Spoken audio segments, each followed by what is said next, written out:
श्री गणेशाय नमः। हर हर महादेव। हर व्रत कथा के साथ पढ़ी और सुनी जाने वाली यह लापसी तापसी की कहानी। एक लापसी था, एक तापसी था। तापसी हमेशा भगवान की तपस्या में लीन रहता था। लापसी रोजाना सवा सेर का लापसी बनाकर भगवान का भोग लगाकर जीव लेता था। एक दिन दोनों लड़ने लगे। तापसी बोला, रोज़ भगवान की तपस्या करता हूँ इसलिए मैं बड़ा हूँ। लापसी बोला, मैं रोज़ भगवान को सवा सेर की लापसी का भोग लगाता हूँ इसलिए मैं बड़ा हूँ। नारद जी वहाँ से गुजर रहे थे। दोनों को लड़ता देखकर उनसे पूछा कि तुम क्यों लड़ रहे हो।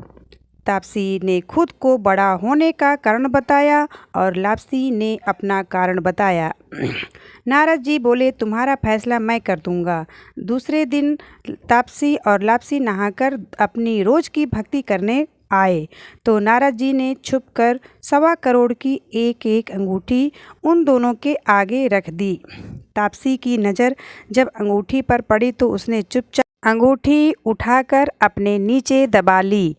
लापसी की नज़र अंगूठी पर पड़ी लेकिन उसने ध्यान नहीं दिया।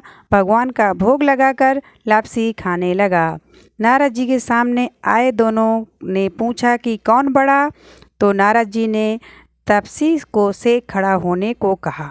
वो खड़ा हुआ तो उसके नीचे दबी अंगूठी दिखाई पड़ी। नारद जी ने तापसी से कहा, तपस्या करने के बाद भी तुम्हारी चोरी करने की आदत नहीं गई, इसलिए लापसी बड़ा और तुम्हें तुम्हारी तपस्या का कोई फल नहीं मिलेगा। तापसी शर्मिंदा होकर माफ़ी मांगने लगा। उसने नारद जी से पूछा, मुझे मेरी तपस्या का फल कैसे मिलेगा। नारद जी ने यदि कोई गाय और कुत्ते की रोटी नहीं बनाएगा तो वह फल तुझे मिलेगा। यदि कोई ब्राह्मण को भोजन करवाकर दक्षिणा नहीं देगा तो वह फल तुम्हें मिलेगा। यदि कोई साड़ी से साथ ब्लाउज नहीं देगा वह फल तुम्हें मिलेगा।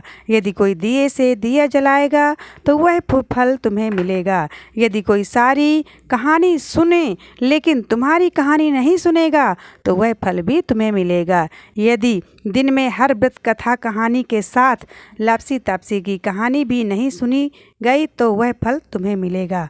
जय श्री राम। लापसी तापसी की जय।